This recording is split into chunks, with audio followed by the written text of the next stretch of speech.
नमस्कार, मी पंजाब डक. 11 मे पर्यंत तुम्ही तुमचा भुईमुग असेल, कांदा असेल काढून झाकण्याची तयारी ठेवा. कारण की राज्यामध्ये काय झालं की परत मान्सून पाऊस 12 मे पासून ते 17 मे पर्यंत 12 मे ते 17 मे दरम्यान जोराचा पाऊस येणार आहे.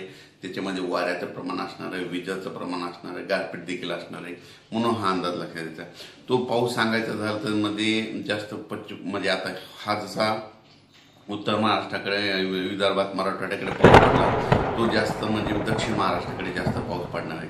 म्हणजे सांगायचं झालं तर म्हणजे सोलापूर जिल्हा, लातूर जिल्हा, नांदेड जिल्हा, परभणी जिल्हा, त्याच्यानंतर हिंगोली, बीड, कडाष्टी, त्याच्यानंतर सातारा, सांगली, सोलापूर, कोल्हापूर, त्याच्यानंतर पुणे जिल्हा, नगर जिल्हा, त्याच्यानंतर बीड जिल्हा, तसंच म्हणजे कोकणात ह्या भागात जरा जास्त पडणार आहे. म्हणून हा अंदाज लक्षात. राज्यात म्हणजे तो पाऊस जास्त आहे, फक्त दक्षिण महाराष्ट्राकडे जास्त पडणार आहे. दक्षिण महाराष्ट्राकडे म्हणजे सांगायचं झालं तर आणखी परत सांगतो की त्या जिल्ह्यात जरा जास्त स्वरूपात नांदेड, हिंगोली, परभणी, बीड, लातूर, धाराशिव, त्याच्यानंतर सोलापूर जिल्हा, सांगली जिल्हा, सातारा जिल्हा, कोल्हापूर, राधानगरी, कर्नाटककडे तर खूपच राहणार, म्हणून हे देखील लक्षात द्यायचं. त्याच्यानंतर विदर्भात बी असणार आहे, पूर्व विदर्भात बी असणार आहे, यवतमाळ, नागपूर, भंडारा, गोंदिया, चंद्रपूर, अकोला, बुलढाणा, वाशिम या भागाकडे देखील असणार आहे.